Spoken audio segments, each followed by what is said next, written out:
Well, hello everyone. I am Shasta County Sheriff's Public Information Officer Tim Mapes, and we are here today to kind of unveil a new feature that we've come up with, where we're going to try to give you some insight, some answers into some of the frequently asked questions regarding the Shasta County Jail. Now, we all know the Shasta County Jail has, for more than a year now, had one of the floors closed in the jail due to critical staffing issues. That closure affects jail capacity of inmates, and it's a hot topic that's out there in the public. And we came up with this idea just to kind of get that information out correctly, right, Sheriff? Yeah, that's correct. We, first of all, they're a critical issue for sure for the community, not just here in Redding, but the community as a whole. Shasta County having to release criminals is the last thing we want to do. And so we know that's come to the public's attention and really has kind of come to a tip of the spear of things we need to address. There's a lot of questions out there, a lot of information that needs to get out that doesn't make it out to the public all the time. So that's why we're here today, trying to get this information through. Yeah, and it'll be directly from the sheriff's mouth himself. And in this segment, again, we're here with Sheriff Michael Johnson, and we're going to start with one of the first questions that everybody talks about. It's the staffing issue, and that's why we're in this situation. So, Sheriff, let's talk about the numbers. What are we looking at in terms of staffing right now at the jail? Okay, so first of all, the staffing numbers for the jail at full capacity, it's a total number of 86 full-time employees. That counts the support staff and analysts and kitchen help and everybody else too. Of those 86, if we're fully staffed, you would have 74 sworn officers there. So as we sit today, when we're doing this video, we're a total of 25 positions down. So 14 of those positions are correctional deputies, vacancies for correctional deputies, actually positions that are not filled. Mm-hmm. We're trying to fill. 6 more of those are PSSO, Public Safety Service Officers, who are a non-sworn position in the jail, but a support role that frees up the correctional deputies to do other hands-on inmate type of stuff. So that's 20 of them. Then the 5 remaining are correctional deputies that are off for some other reason, either FMLA, a workman's comp issue, or something like that. Okay. So a total of 25 positions, which is a lot. Okay, so we know the number of positions that we are down at this time, and then also the attrition that we have seen, despite we actually have had some great success in filling some of those positions in the last year. Let's talk about the why of that, why we're seeing that. I mean, we have hired quite a few, but then we lost a few at this same exact time, right? Roughly in the last year and a half, 45 positions we've hired. We've lost 48 in that same time, so we're at a -3 from when we were really starting this project. Yeah, and the why with that is tough, Tim. There's a lot of different factors that come into that, and I'll roll out some of those for you so you understand.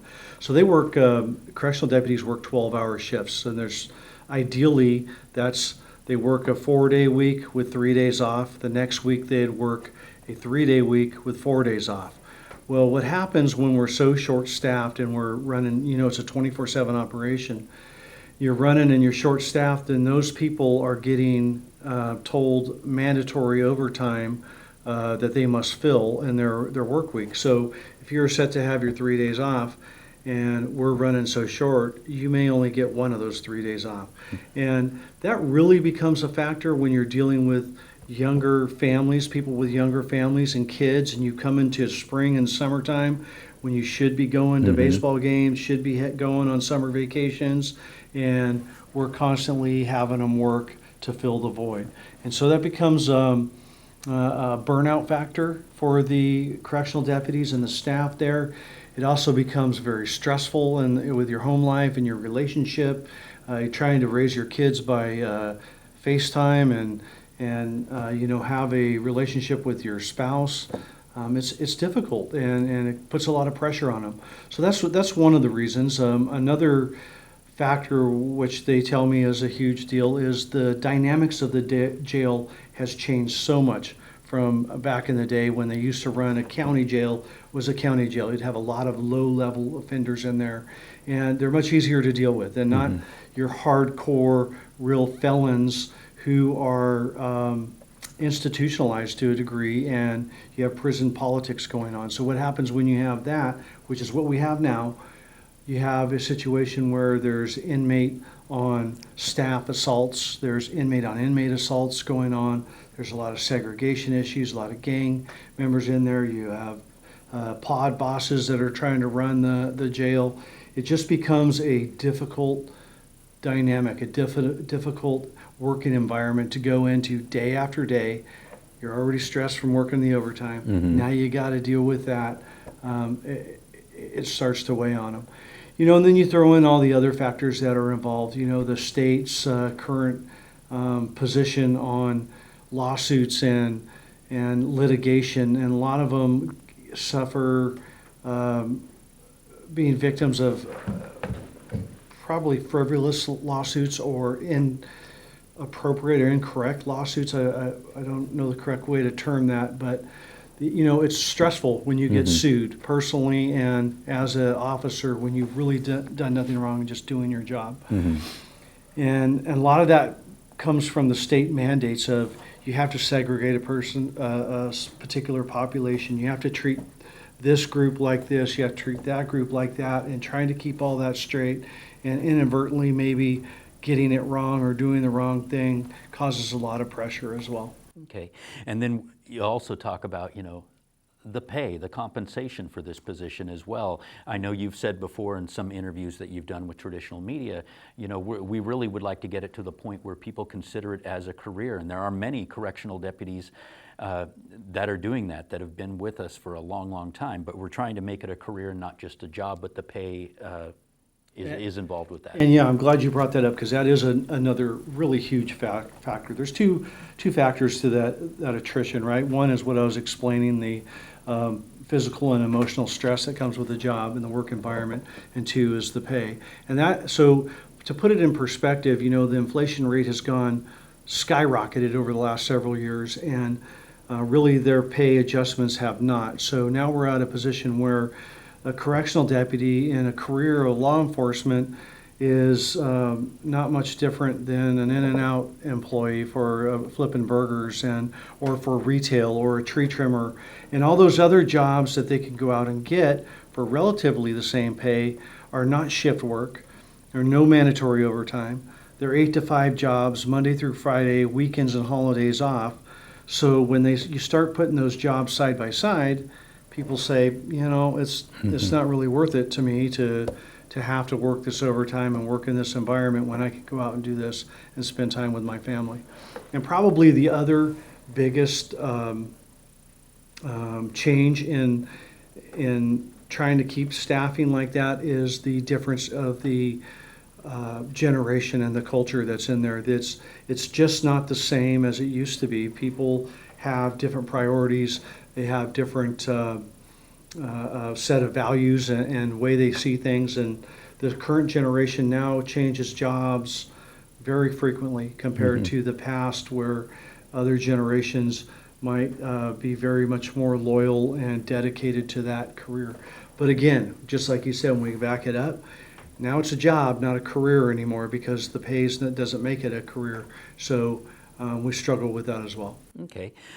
Talking about all those things, the different factors that go into the staffing crisis, and then we see the comments out there and what the public says. A lot of times they say, the pay doesn't matter because there's a morale issue in the jail. So, but I mean, it could be all of these things impact the morale. Maybe if you make more, you can put up with some shift work and overtime and that type of thing. So how do you deal with that morale issue, or what would you say to those people that say, hey, it doesn't matter the pay, that type of thing? There's a morale issue in the jail.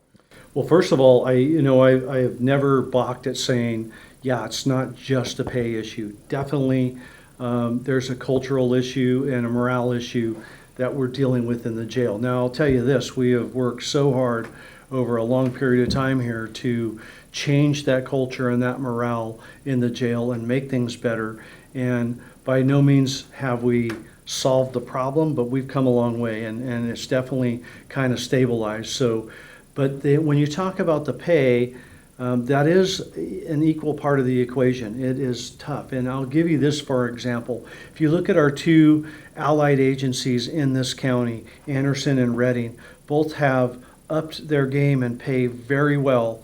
And consequently, they're both fully staffed. And you're right, when you up that pay and you are in a difficult environment to work, it makes it easier to go to work and deal with that difficult environment because you feel that you're getting paid fairly to deal with those issues and those stresses. Okay. So we have tried a lot in the last year, haven't we? I mean, we have. can you talk about some of the things that we have done just Sure. to show the appreciation that we do have for the jail staff? Yeah, and we've tried on both sides of the fence. What I mean by that is on the morale and feel good, improving the workplace, and operationally improving things. So, for example, they've held appreciations where they've held barbecues for them or brought in the ice cream truck while they're working one night. We've done trainings, we've done mentoring programs, we've had critical surveys put out and done internal audits and had outside entities look at our operations and see what we could do better. We had problems with the training program in there, and so we've changed up that training program, jail training officer program, and taken a different approach. We've restructured the overtime brackets and trying to alleviate some overtime so that people aren't forced to work as much, which was one of the reasons for the shutdown of the floor, right? We were stressing them so bad, we shut down that floor so we weren't forcing so much overtime, excuse me. The list goes on and on. I mean, it's nonstop, and I brought it so I wouldn't miss it all, but we assembled a brand new recruiting team of about 15 people, and they have been focused really hard on looking at those dynamics of the different generation and trying to capture some people and some dynamics that we haven't in the past. We've gone multi-state-wide searching for that. We've had hiring incentives, we have retention incentives. Just the list goes on and on what we're trying here.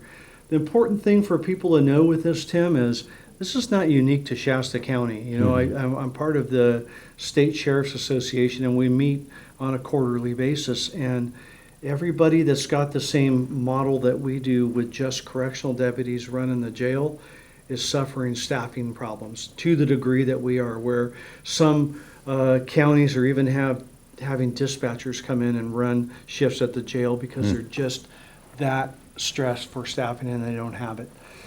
And I'd like to mention another part of that, which is a big thing. Speaking of, we hear what people are saying and we hear the questions out there. One of the things that have been posed to me is, well, you know, why don't you start pulling deputies off the street and putting them in the jail and covering those shifts? Well, what happens there is you just create another problem, and then you have a problem on your patrol side, because the deputies start being pulled in and have to run the jail shifts and they're not on the street anymore. They can go to one of the other agencies that pay better and get to work on the street, and that's exactly what happens. And on top of that, you have all these programs we put into place since I've come to this agency to overcome those shortfalls in service to our citizens, and especially in our rural areas. You know, we've implemented the rural deputy program. People wanted resident deputies. We couldn't quite get there, so we've implemented the rural deputy program where we assign people to each areas. We have the MET team going out. We have the drug task force going out. We're trying to get a CERT team together to participate in the mental health thing around town. All those programs will go away if we start pulling deputies off the street, putting them in strictly to run the jails. So you can't rob Peter to pay Paul all the time, because you suffer other ill effects to your community. And if you staff that jail, that'd be a great thing, because then we can reopen that floor and house more bad guys. But for the county, for the sheriff's department, what will happen is we'll staff that jail. Now we'll leave our whole county exposed. We won't be able to respond to a lot of the calls for service. Our service will go down, our crime will go up, but our two cities who are fully staffed will be able to fill our jail with their bad guys. And it doesn't do us as a sheriff's department, as a county, the greater good of what we're trying to achieve here. So we really need to get a way till we can get those floors open and at the same time not cripple our own staffing. Okay. So we have tried a lot. You talked about the recruitment team. The retention issue is one of the main problems that we've had, but we're not done. And I know the public has been talking about this, and it's really has come up and been a hot button topic in the last couple of weeks, which is why we came up with this, to get the information out to the public directly. But let's talk some next steps then. Very soon, you are scheduled to go before the Board of Supervisors to talk about some of the proposals that you have been working on. Even though it seems like it's ramped up recently, this department's been working on this since that floor was closed. So tell me about that next step, where the presentation you have coming up. Yeah, that public being, it coming to the forefront of the public's attention and the pressure, if you will, with getting that jail open is not a bad thing. It is, in my opinion, the number one thing that needs to happen in this community. And so I don't take that personally. It's just a problem we're trying to solve. And yes, I think that we have worked very hard. We've already put forth 2 staffing proposals in the past, and those have been too expensive for the county to sign off on and to authorize. So we've crafted another staffing proposal, actually a long-term permanent solution and a immediate short-term solution to get that floor open immediately. And I'm going to be proposing that to the Board of Supervisors next week. And the command staff has worked all together on that. We've talked to our other allied counties across the state. We've looked at models that work and are proven successes, and that's what we've kind of modeled ours after. And hopefully we can get there as a county, and the Board of Supervisors will pass what we need to pass, and we'll start fixing that problem right away. And I'm looking forward to presenting that to the community and to the Board of Supervisors. And I know you've said before, and I really appreciate that, and I think the public will as well, that this is not a problem that just started. This has been years in the making. It's gotten worse, just like every other county is seeing it. And I know that you've said before, it is a challenge that you're gonna keep working on. If this doesn't work, you've been tasked with it. You're gonna try to get it done. Yeah, Tim, I spent about an hour on the phone last night with former Sheriff Tom Bosanko, who was in this seat obviously for a while, and asked him about staffing issues in the jail and if he faced the same thing. And that's the same problem that's been going on for quite a while. And the $1 million question is, how do you solve it, right? And I'm not hired to sit here and make excuses about it, which is not at all what I'm doing. I hope that message is coming through very clear. It's our job to figure it out, and that's what we're doing, is trying to figure out. We'll get there. It's just a matter of which solution will finally come to fruition and work for this agency and this county. Okay. And as we said in the beginning, worth repeating, this is an ongoing segment that we're going to try to do weekly. We're going to look at some of the questions that come in that the public puts out there and answer those questions and get some of the the admin in here to talk about it. Hey, Tim, thank you for that. We're paying attention, folks. We are. The public comment at the Board of Supervisors, the comments on social media, the people that reach out to me personally or by email, all those things, we don't just discard or delete or turn a deaf ear to. We absorb that, and a lot of people have different ideas, and those are great to come forward too, because we take some of those ideas or all of an idea, we evaluate it, we roundtable it, maybe we'll pull a little piece out of there that we hadn't thought of. All those things are good, and it's definitely a community problem. Again, it's not unique to Shasta County, it's going on across the state, but I would like for us to be the lead county that comes up with a model that works and shows that we can turn it around. Okay. And like we said, this is going to be a weekly thing where we're going to take one segment and look at it. This week we looked at the staffing issue. Next week we plan on looking at the process that is used to decide what inmates are released and which ones remain in custody. That there really is a process that is followed there, and we're going to delve into that a little bit more, because as we've even said, once that floor of the jail opens up, you still could potentially end up hitting that point where when somebody comes in, a decision has to be made to let somebody go. And why is that? Why are we in that situation? We're going to look at that as well. Yeah, and the viewers should know that you know, that's not just going to be me here being a talking head on that. You're going to have Captain Stonehouse, I believe, for the next segment. And as we do cover different topics throughout this, there'll be different people and different experts, if you will, or department heads that chime in and give you some information from a different perspective as well. All righty. Well, Sheriff, thank you for the time. Obviously, the public's going to be very interested in the presentation that's coming up next week, as we all are. These segments are going to be posted to our social media. When they are finished, we're going to have a page online on our shastasheriff.org webpage where you can go back and look at these and really just get this information out there to the public. So we appreciate the time that you gave us and appreciate you guys for watching. Thank you.